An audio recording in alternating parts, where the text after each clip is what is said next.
Hi guys, good day. Welcome back to our channel and welcome to this new episode na sisimulan natin ngayon. Ito ang ating low carb diet recipes. Ayan. So this is our first episode.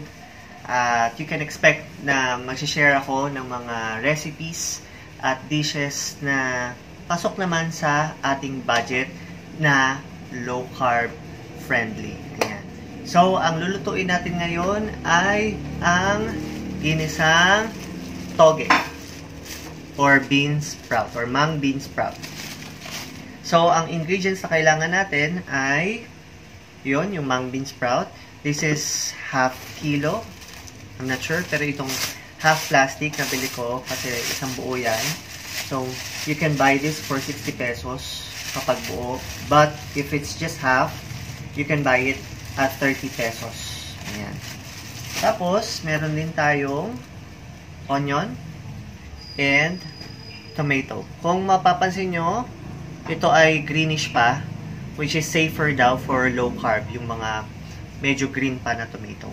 Tapos, meron tayong pork, giniling. Yan, pasukin sa ating low carb diet. At rock salt and pepper. So, napakadali lang nitong gawin. Napakadali lang din hanapin sa market ng mga ingredients na to. At mura din. Pasok sa budget. So, simulan na natin sa paghuhugas ng ating mga ingredients at pagkakat. Let's go!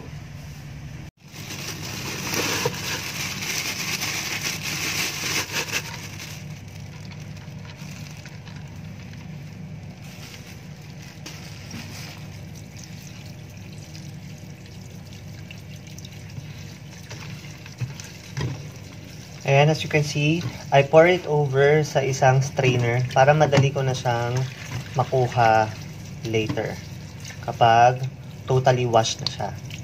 So, let's fill this with water para totally soak and clean siya bago pa natin siya iluto.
Alright, so it's time for us to saute our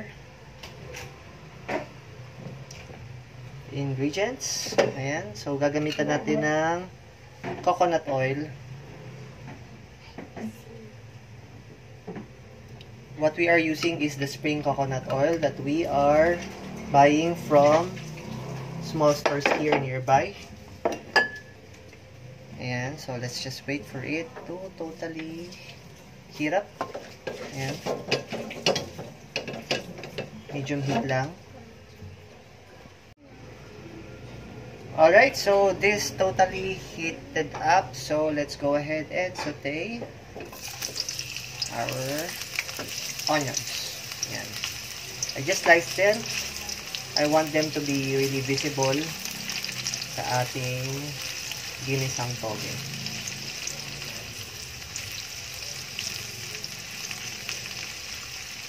Yan. Sa mga magtatanong, pasok ba ang bean sprout or toge sa low carb diet, yes, pasok sila. Pero kung kakainin nyo ay munggo, ayan, yun ang hindi pasok sa low carb diet. I don't know the reason why, bakit ang munggo ay hindi pasok when toge is pasok sa low carb diet. Ayan, so iwas na lang tayo sa munggo and sa toge na lang tayo. Isa to sa mga paborito ko. Sunod naman natin ang ating tomatoes. Yan. Slice lang din siya. I want them to be visible as well. Yan. Tayin lang natin sila maluto. And then, isusunod na natin ang ating ground pork. Yan. So, you can add as much as you want. Yan. As for me, pwede na sa akin to. Yung plastic lang naman yung binili ko ng mung bean sprout. Make sure na ludrogin nyo siya kasi magbubuo-buo siya. Ayan. We try to sew it pero hindi pa siya totally sew. May matigas pa. So, mamaya nagudulog yun. Ayan. And I want our pork giniling to be seasoned with salt para malasang-malasa siya. Ayan. Rock salt lang, guys. Pasok na yan.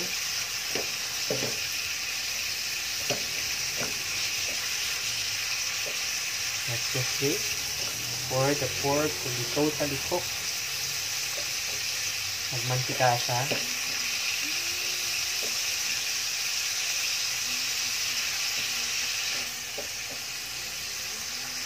What I want with this pork giniling is malaman siya, no? Hindi siya yung puro taba or mataba or may mga matitigas na part. Ito, lean talaga siya.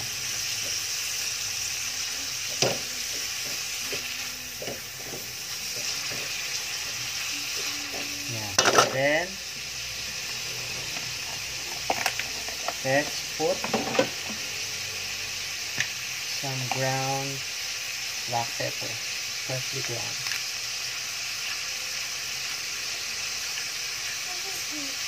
Yung kakain din ng bata, konti lang para hindi maanghang.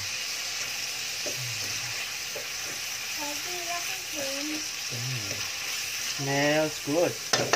Oh, you na help me. Please put this inside the freezer. Thank you.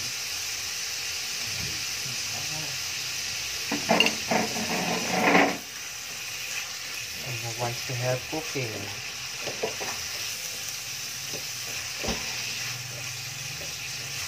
Ayan, so hintayin lang natin siya mag-simmer at magmantika.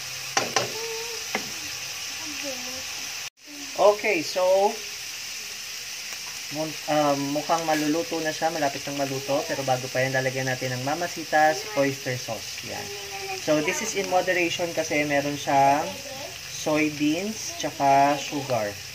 Ayan. So, kahit mga 2 teaspoon lang. Pwede na. Ang sugar naman niya ay nasa 5 grams. Ayan. So, pasok pa rin yan sa ating low carb. Basta hindi ka lalagpas ng 20 grams sa isang araw. Pasok yan sa low carb. Para added color na rin and added flavor sa ating sauteed mung beans or ginisang toge.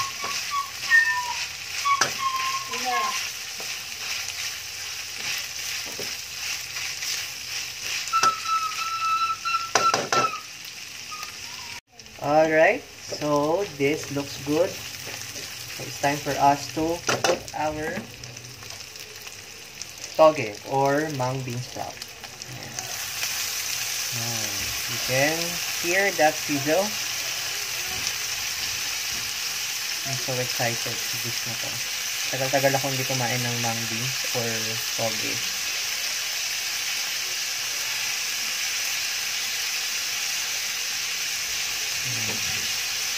Imutin lang natin yung nasa lalagyan. Sayang naman kasi, diba? Ganito.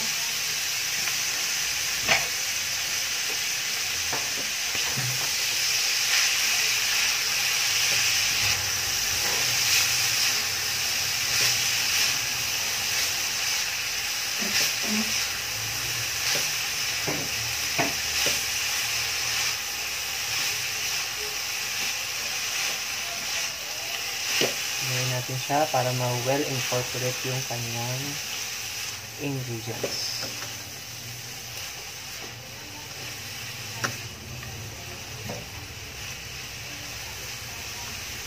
At gusto ko to na may sabaw, kaya lalagyan natin siya na a little bit of water.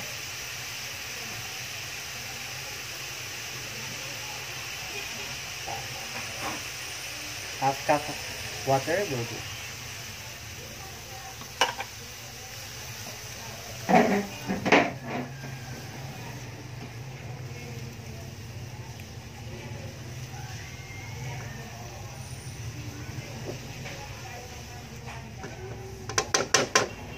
Then, takpan natin para maluto ang ating toge. Steam siya. Alright, so there you go. After simmering for about 3 to 5 minutes, makikita nyo na medyo umimpis yung ating toge. And guys, reminder lang, don't overcook this. If you want this to be really still crispy kapag kakainin nyo, don't overcook it. So let's try and taste it.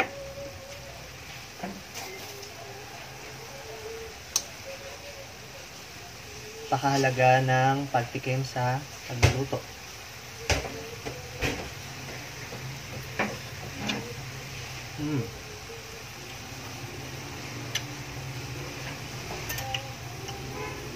Okay. We can add, at para mas sumarap, lagyan natin ng patis. Ang patis, guys, or fish sauce ay pasok sa ating low carb diet. So, 1 teaspoon or 1 tablespoon rather. Okay. And let's stir it.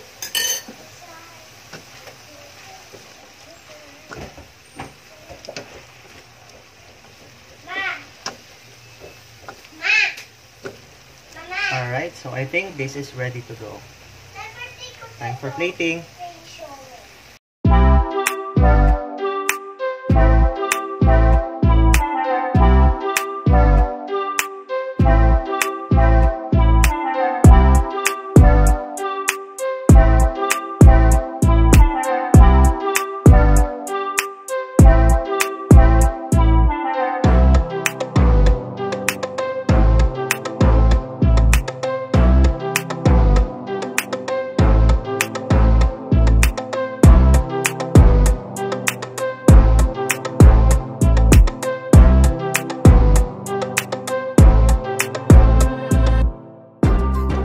Alright, there you go. So, it's the Kiman time.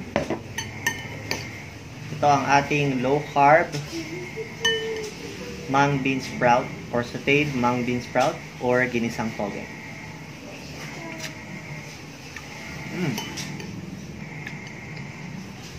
Ang sarap.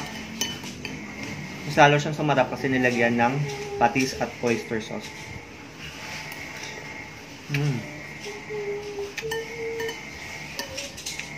Tamang-tama lang yung pagkaluto ng toge. Hindi overcook.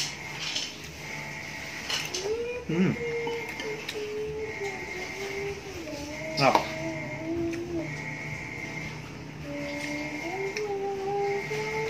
So there you go, guys. Thank you for watching this episode ng ating low carb diet recipe with Marco Espinosa. If you like this video, give this video a thumbs up, share mo na, and subscribe to our channel. Thank you guys for watching. See you on our next episode. Bye!